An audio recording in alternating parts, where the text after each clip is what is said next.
Hi guys, मेरे YouTube channel में आपका हार्दिक स्वागत है। अगर आपने अभी तक चैनल को सब्सक्राइब न किया हो तो देरी किस बात की, जल्दी से चैनल को सब्सक्राइब कर लें और उसके बाद बेल आइकन पर प्रेस करें। उसके बाद ऑल पर क्लिक कर दें ताकि आने वाली सभी नोटिफिकेशन आपको मिलते रहें।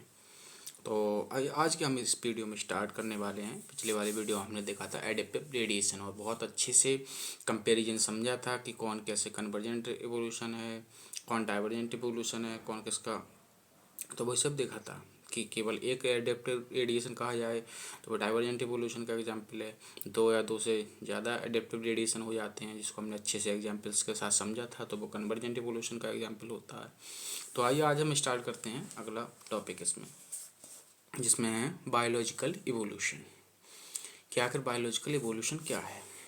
तो इसमें एनसीईआरटी कहती है कि evolution by natural selection in A true sense, कि नेचुरल सिलेक्शन के द्वारा जो जैव विकास होता है वो एक सच्चे अर्थों में है क्या। तो सच्चे अर्थों में वो है would have started when cellular forms of life with differences in metabolic capability originated on earth. इनका मतलब ये है कि भाई बायोलॉजिक एवोल्यूशन जो नेचुरल सिलेक्शन के द्वारा हम एवोल्यूशन लगाए रहते हैं ना, वो वास्तव में ट्रू सेंस में तो तब स्टार्ट हुआ था जब ऐसे सेल बनने लगे थे, ऐसे सेलुलर फॉर्म्स बनने लगे थे जिनकी मेटाबॉलिक कैपेबिलिटी में अंतर था। नहीं समझे, मतलब ऐसे सेल बनने लगे थे जिसकी कुछ सेल्स की मेटाबॉलिक कैपेबिलिटी अलग थी, कुछ ज़्यादा मतलब कह सकते हैं स्टेमिना वाली थी, कुछ ज़्यादा स्टेमिना वाली थी, अलग अलग मतलब मेटाबॉलिक कैपेबिलिटी अलग अलग थी, उनकी मेटाबॉलिक रेट वगैरह अलग अलग थी। ठीक है, मतलब उनकी मेटाबॉलिक कैपेबिलिटी में अंतर हुआ। ऐसी सेल अगर जब बनी, जब बनना स्टार्ट हुई, तभी से सच्चे अर्थों में ट्रू सेंस में नेचुरल सिलेक्शन तभी से ओरिजिनेट हुआ ऑन अर्थ पर। बस सिंपल सा इतना कहना चाह रहे हैं, सिंपल लैंग्वेज में समझा करो, ये दिमाग में एक बार में बैठ जाएगी। ठीक है, एकदम से कॉम्प्लिकेट एनसीईआरटी लैंग्वेज में समझो, सिंपल सिंपल इसका ये मतलब है कि ऐसी कोशिकाएं जब बनी जिनकी मेटाबॉलिक कैपेबिलिटी में अंतर हो, तभी से सच्चे अर्थों में नेचुरल सिलेक्शन के द्वारा जैव विकास माना गया। ठीक, the essence of Darwinian theory. Essence मतलब होता है मूल तत्व या आधार, कि डार्विनियन थ्योरी का मूल तत्व about evolution is natural selection. वो क्या था? नेचुरल सिलेक्शन ही था। इनका जो पूछा जाए कि डार्विनियन थ्योरी का मूल तत्व क्या था, मूल आधार क्या था, क्वेश्चन में पूछ लिया है नीट में, तो क्या कहेंगे? नेचुरल सिलेक्शन था भैया। The rate of evolution is, देखो अब मैं साथ के साथ आपको क्वेश्चन भी कराता चल रहा हूँ इस तरीके से, लाइन से कैसे क्वेश्चन उठ सकता है। द रेट ऑफ, ऐसा रीजन भी बताता चलता हूँ कहाँ से कैसे उठ सकता है ऐसा reason. The rate of evolution is natural selection, sorry यहाँ पे चलो दोबारा पढ़ लेते हैं यहाँ से। The sense of Darwinian theory about evolution is natural selection, मतलब डार्विनियन थ्योरी का जो मूल तत्व था वो क्या था? एवोल्यूशन था, नेचुरल सिलेक्शन। इसके बाद गड़बड़ हुआ था।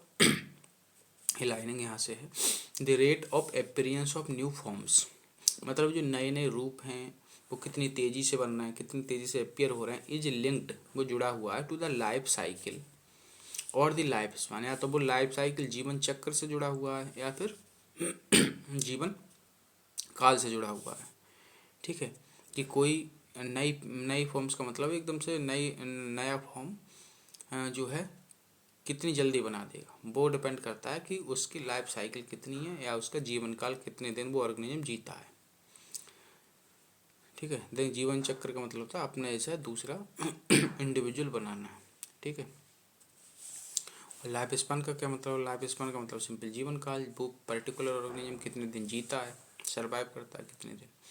तो माइक्रोब्स दैट डिवाइड फास्ट, हम जानते हैं कि माइक्रोब जो होते हैं फास्ट डिवाइड करते हैं, जैसे बैक्टीरिया का ही हम जानते हैं, एचेरिचिया कोलाई वगैरह की 20 मिनट में डिवाइड करा जाता है। ठीक, तो मतलब हर 20 मिनट बाद उसकी नई जनरेशन एकदम से बन जाती है। तो microbes that divide fast have the ability to multiply and become millions of individual with in hours. अब वो घंटों में मिलियंस हो जाते हैं, खुद ही सोच के देखो। ठीक है, हर 20 मिनट में डबल होते जा रहे हैं। ठीक है, तो कुछ ही हम बैक्टीरिया लेंगे तो मिलियंस में पहुंच जाएंगे। ठीक है, कुछ ही घंटों में, विद इन आवर्स। कुछ घंटों का मतलब है जैसे 8-10 घंटे ले लो, 10-15 घंटे ले लो, तो अब करके देख लो, बहुत सारे पहुंच जाएंगे। ठीक है, कुछ ही घंटों में। एक कॉलोनी ऑफ बैक्टीरिया, अभी एक एग्जाम्पल लेकर समझाना चाह रहे हैं कि वो कॉलोनी ऑफ बैक्टीरिया से ए, जैसे एक कॉलोनी बैक्टीरिया की पेट्री डिश पे एक कॉलोनी ले ली हमने, उसको कह दिया से a, growing on a given medium has built in variation, और ये पेट्री डिश पे उसको ग्रो करा रहे हैं, ठीक है, एक बैक्टीरिया की कॉलोनी को उसे मीडियम दे दिया जो भी उसका न्यूट्रिएंट वगैरह था, has built in variation in terms of ability to utilize a feed component, और वो ये देख रहे हैं कि जो उनके लिए यूटिलाइज करने के लिए जो खाना दिया गया उसको खा करके उनमें किस तरीके से वेरिएशन बिल्टअप हो रहा है, इस बात का वो स्टडी कर रहे हैं, ठीक है। जैसे मान के चलो, जैसे नॉर्मल मान के चलो, जैसे कुछ का लीवर वगैरह फंक्शन अच्छा नहीं करता है या डाइजेस्टिव सिस्टम अच्छा नहीं होता है, तो वो फैटी चीज़ों को नहीं डाइजेस्ट कर पाते हैं, जैसे घी को बहुत से लोग जो है पचा नहीं पाते हैं, डाइजेस्ट नहीं कर पाते हैं, बहुत से नहीं, ऐसे मान के चलो, ठीक है। तो उनकी बॉडी में क्या वेरिएशन आया उस चीज़ को खा करके, तो जो घी को नहीं पचा पाएंगे उनके अलग आएगा, ठीक है, और जो पचा लेंगे उनका अलग आएगा। तो ऐसे करके कंपोनेंट में चेंज कर करके ये देखा गया कि किन लोगों पर क्या असर पड़ता है, मतलब यहाँ देखा गया कि किन बैक्टीरिया पर क्या असर पड़ता है। तो देखो ए change in the medium composition, देखो दे रहा है मीडियम कंपोजिशन में चेंज कर दिया थोड़ा सा, would bring out only that part of the population से बी। अब ये कहना चाह रहे हैं, जैसे मान लो मैं बैक्टीरिया की जगह कुछ इंसानों का एग्जाम्पल लेकर चलना चाह रहा हूँ, ठीक है। पहले जो है एक कॉलोनी थी, मतलब एक पॉपुलेशन का मतलब पॉपुलेशन थी, ठीक है, लोगों की, उसमें जो है घी को पचाने वाले भी थे, घी को नहीं पचाने वाले भी थे, ठीक है। अभी तो वो एक ही पॉपुलेशन थी। अब उसमें हमने क्या किया कि खाना उनको पहले नॉर्मल कार्ब्स वगैरह, कार्बोहाइड्रेट वगैरह दे रहे थे, प्रोटीन वगैरह दे रहे थे, ठीक है, सब पचा ले जा रहे थे। फिर क्या थे, अचानक हमने चेंज किया, उसमें थोड़ा सा हमने घी वगैरह भी मिला दिया उनके खानों में, जैसे दाल में है, दाल में क्या है, हमने घी वगैरह भी डाल दिया, फैटी कर दिया उस चीज़ को खूब ज़्यादा, ठीक है। अब उसमें से जिनका लीवर वगैरह फंक्शन अच्छा काम करता है, डाइजेस्ट सिस्टम अच्छा काम करता है, वो उसको पचा ले जाएंगे, और कुछ जो है उसको नहीं पचा पाएंगे। तो एक तरीके से कह रहे हैं, ऐसे मान के चलो कि नहीं पचा पाए, उनका डाइजेस्ट सिस्टम इतना ज़्यादा बिगड़ गया कि एकदम से पेट खराब हो गया, वैसे ऐसा होता नहीं कि उससे डेथ हो जाए, लेकिन मान के चलो कि उनकी डेथ हो गई। अब दूसरे वाले जो बचे, कंपोजिशन में चेंज करने से, ये change in the medium composition would bring out only that part of the population से बी, और हम मान के चले कि कुछ जो हैं उनमें से कुछ जिनका डाइजेस्टिव सिस्टम अच्छा हो वो जिंदा रह गए, ठीक है, that can survive under the new condition. New condition का मतलब हमने दाल में घी मिलाया था तब भी वो जिंदा रह गई, डाइजेस्टिव सिस्टम उनका बहुत अच्छा था, सबको पचा ले गए अच्छे से, ठीक है।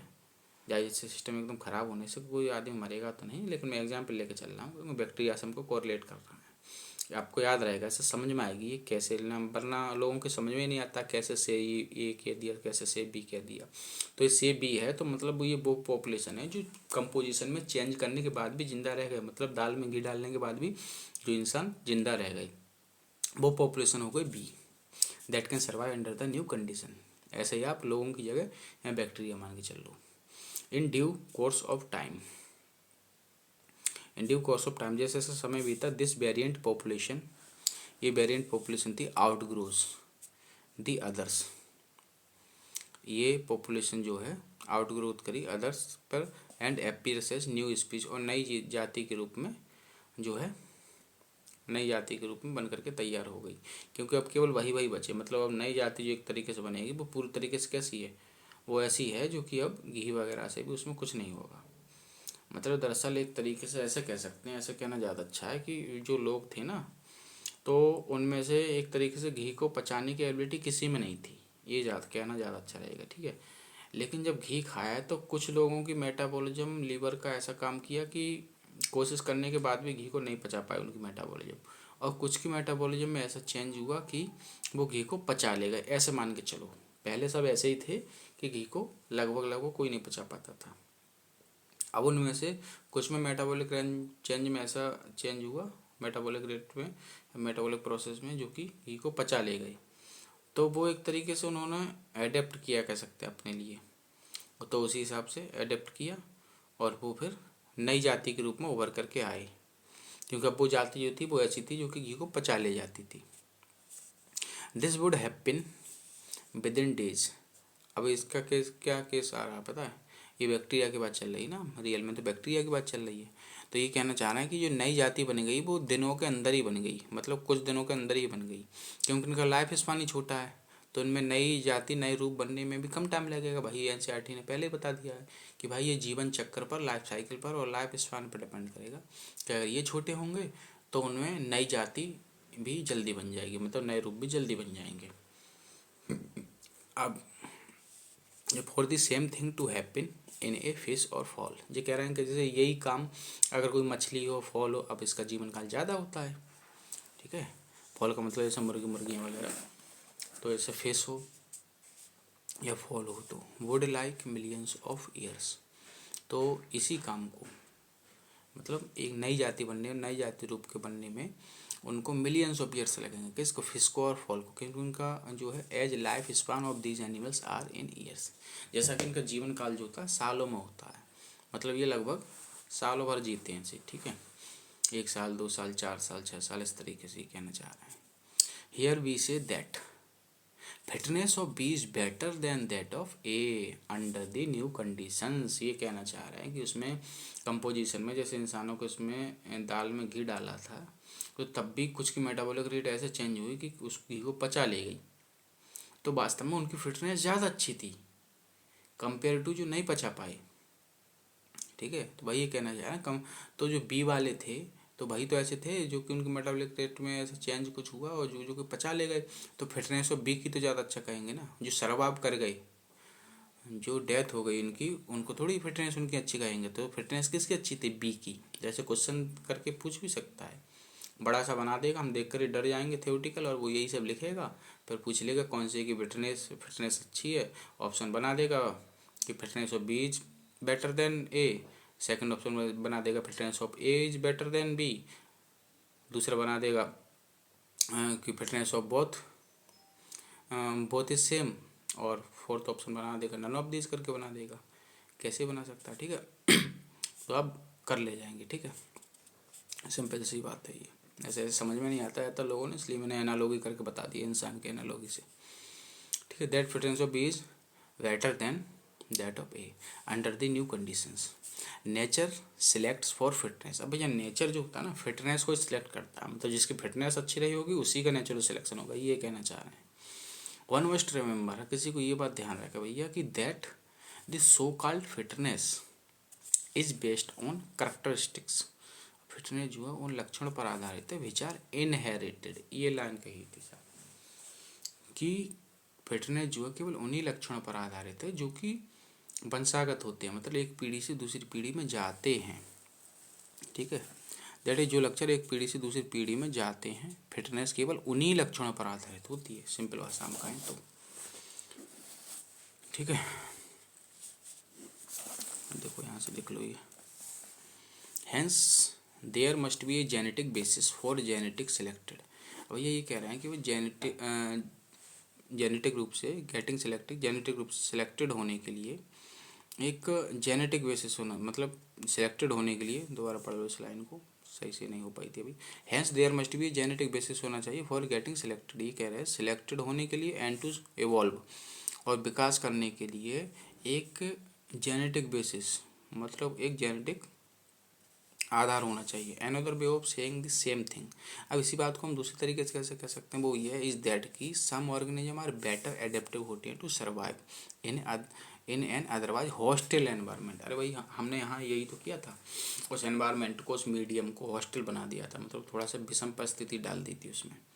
अब भैया जी के दिखाओ, जैसे हम नॉर्मली संघर्ष करते हैं ना, तो अब यहाँ जो लाइन आने वाली है इसको हम इससे समझने वाले हैं कि हम नीट की तैयारी कर रहे हैं तो हम खूब ज़्यादा संघर्ष करते हैं तो हमारी बॉडी में चेंजेज आते हैं परिस्थिति के अनुसार। कुछ लोग उस संघर्ष से डर के भाग जाते हैं, निकल जाते हैं, तैयारी छोड़ देते हैं। ठीक है, और कुछ जो संघर्ष लगे रहते हैं, तो देखो वहीं बिल्कुल रिलेट कर दूंगा मैं इससे, क्योंकि इससे हम जूझ भी रहे हैं तो हमें याद भी रहेगा चीज़ आगे आने वाली लाइन में। अब जो कहा है या फिर इसी में देख लो मीडियम में, अब उन्होंने संघर्ष किया, एकदम मेटाबॉलिक रेट उनकी चेंज होती गई, तो कुछ ने घी को पचा लिया तो सर्वाइव कर गए। ऐसे ही बैक्टीरिया का कुछ मीडियम में चेंज किया गया और कुछ मीडियम सर्वाइव कर गए, कुछ ख़त्म हो गए। तो उन्होंने संघर्ष ही तो किया होगा एक तरीके से। तो क्या एडेप्ट किया अपने को उस हॉस्टल एनवायरनमेंट, उस चेंज किए गए कंपोजिशन में भी जीने के लिए, उसको खा कर के भी जीने के लिए। ठीक है, तो यही कहना चाह रहा है ये कि some organism are better adapted हो गए टू सर्वाइव। अरे अच्छे एडेप्टेड हो गए तभी तो वो जी पाए इन अदरवाइज हॉस्टल एनवायरनमेंट में। Adaptive ability is inherited.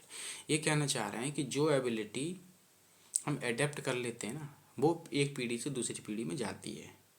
जिस लक्षण को हमने एडेप्ट कर लिया, मतलब संघर्ष कर करके, तभी तो कहा जाता है ना कभी कभी कि एकदम से अगर हमने संघर्ष करके खूब अपनी कोई प्रॉपर्टी अपने आप में डेवलप कर ली है तो वो पीढ़ी दर पीढ़ी जाएगी। ये बात ऐसा मानना है ये, ठीक है, डार्विन वगैरह ऐसा मानना है। ठीक है, तो डार्विन ऐसा मानना, तो इस बात को आप ऐसे ही याद रखो, कितनी सही है कितनी गलत है उस पर मत जाओ अभी। Adaptive ability is inherited, it has a genetic basis. और ये कह रहे हैं कि इसका एक जेनेटिक बेसिस होता है, पहले ही बता चुके हैं। अब देखो आगे देखो, इस बात को मैं रिलेट करके कहना चाह रहा था नीट स्टूडेंट से, वो मैं करूँगा। देखो नीट स्टूडेंट से कह सकते हैं, या नीट की तरह बड़ा एग्जाम IAS वगैरह होता है, ठीक है, IAS PCS वगैरह, तो उनके लिए भी कह सकते हैं, टाइम लगता है थोड़ा। Fitness is the end result of the ability to adapt and get selected by nature. Fitness is the end result है, मतलब सबसे लास्ट में फिटनेस बनेगी कब, of the ability to adapt, अगर हम एडेप्ट होने की एबिलिटी रखेंगे, एंड गेट सिलेक्टेड बाय ना नेचर, और उसके द्वारा सेलेक्ट हो जाएंगे फिर नेचर के द्वारा। तो इस तरीके से इसमें सबसे एंड वाली बात तो क्या है, नेचर के द्वारा सेलेक्ट होना। तो उसको अगर हम सीक्वेंस में कहें तो सबसे पहले क्या है, हम जैसे जैसे हमें दिक्कतें आएंगी तैयारी करने में, एकदम से उनके अकॉर्डिंग हम एडेप्ट करेंगे अपने लिए कि कौन सी प्रॉब्लम को हमें कैसे टैकल करना है, वो सीखेंगे धीमे धीमे। तो उसी परिस्थिति के अनुसार हम अपने को एडेप्ट करेंगे। ठीक है, फिर धीमे धीमे जब एडेप्ट करेंगे उसके बाद हमारी फिटनेस बनेगी। जब फिटनेस का मतलब हमारी जैसे एडेप्ट कर लेंगे तो अच्छे से हमारे मार्क्स वगैरह टेस्ट में आएंगे, अच्छे से हम हमारा परफॉर्मेंस अच्छा रहने लगेगा। जब मेंटल हेल्थ वगैरह अच्छी रहेगी तो कह सकते हैं फिटनेस अच्छी रहेगी, और फिटनेस अच्छी रहेगी, अच्छे से हेल्दी रहेंगे, अच्छे से पढ़ेंगे, सब कुछ होगा, तो उसके द्वारा सिलेक्ट हो जाएंगे उसके बाद। तो वही देखो प्रोसेस है, उसी सीक्वेंस में सब कर लेते हैं। पहले क्या करेंगे, एडेप्ट होंगे, उसके बाद fitness is the end result, उसके बाद फिटनेस बनेगी, और उसके बाद सिलेक्ट हो जाएंगे, and get selected by nature. ठीक है, तो पहले क्या हुआ, एडेप्ट किया, फिर फिटनेस बनी, फिर नेचर के द्वारा सिलेक्ट हो गए, बस यही है कि नीट में फिर सिलेक्ट हो गए। इससे पूरा मैंने इसको कोरिलेट कर दिया है। आगे देखो, branching descent and natural selection are the two key concept of the Darwinian theory of evolution. देखो ये लाइन बहुत ज़्यादा इंपॉर्टेंट है। पूछा जाता है कि डार्विनियन थ्योरी के कौन से दो की कंसेप्ट कौन से थे। तो एक क्या था, ब्रांचिंग डिसेंट, और एक था नेचुरल सिलेक्शन। नेचुरल सिलेक्शन तो सबको ध्यान रहता है, दूसरा भी ध्यान रखना, ब्रांचिंग डिसेंट। ठीक है, अब देखो यहाँ भी मैंने क्वेश्चन की वैरायटी अगर बने तो बना दिया है आपको सिंप्लीफाई करके, अलग अलग हों एंड बोथ ऑप्शन भी ना हो। मतलब पूछा जाए कि की कंसेप्ट क्या था डार्विन थ्योरी का, और ये जो दोनों अलग अलग ऑप्शन में दिए हों, ब्रांचिंग डिसेंट और नेचुरल सिलेक्शन, और बोथ का ऑप्शन भी ना हो, तो फर्स्ट प्रायोरिटी इसे देना, किसे, नेचुरल सिलेक्शन को, क्योंकि डार्विनियन थ्योरी का आधार तो यही था ना। तो कॉमन सेंस की बात है, तो फर्स्ट प्रायोरिटी किसको देनी है, नेचुरल सिलेक्शन को। बोथ ऑप्शन हुआ तब तो दोनों मार ही देंगे। ठीक है, आगे देखो फिगर 7.7 और 7.8, ये सब हम देख ही चुके हैं।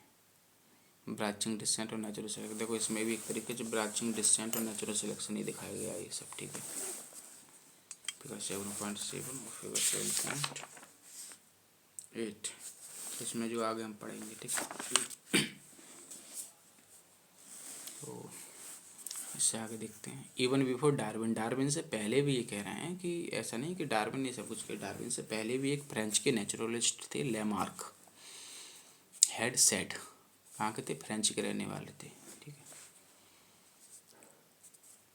लेमार्क,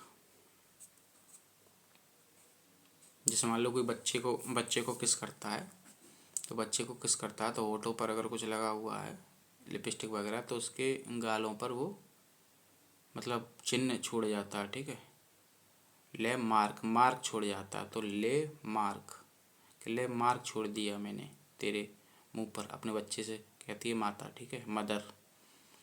तो फ्रेंच ऐसे होता ना कि फ्रेंच किस, तो किस करके लैंडमार्क चिन्ह छोड़ दिया, ठीक है, या उसके होठों पर छोड़ दिया, अपने बच्चे को होठों से किस किया, तो कैसे भी कर सकते हैं। मतलब ये इससे ध्यान रहेगा कि लैंडमार्क कहाँ के रहने वाले थे, फ्रेंच के रहने वाले थे, नेचुरलिस्ट। अब भाई नेचर से संबंधी काम कर रहे हैं ये, तो नेचुरलिस्ट तो रहेंगे ही होंगे ना, प्रकृति विज्ञानी। हैड सेड, उन्होंने क्या कहा था, उन्होंने कहा था that evolution of life forms had occurred.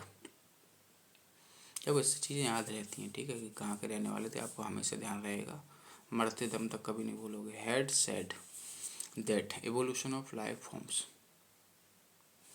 तो उन्होंने कहा कि that evolution of life form के जीवन के रूपों का जो जैव विकास हुआ नहीं है, हैड अकर्ड, वो हुआ है, but driven by use and disuse of organs.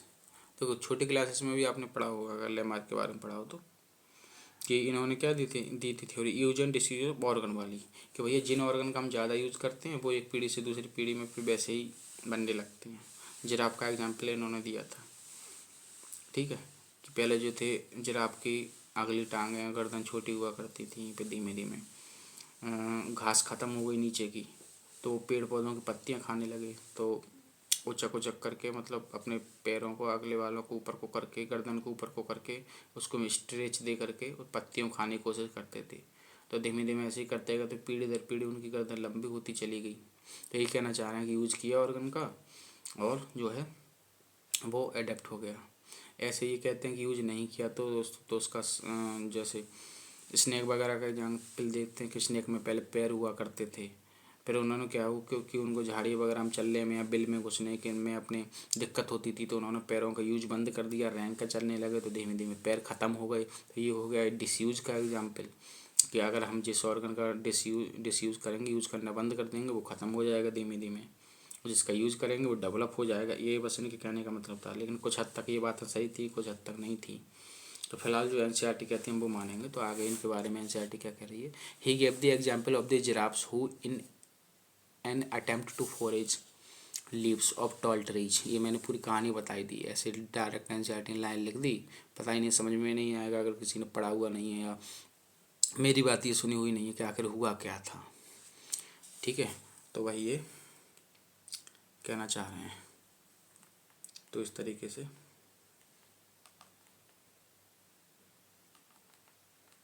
ठीक है।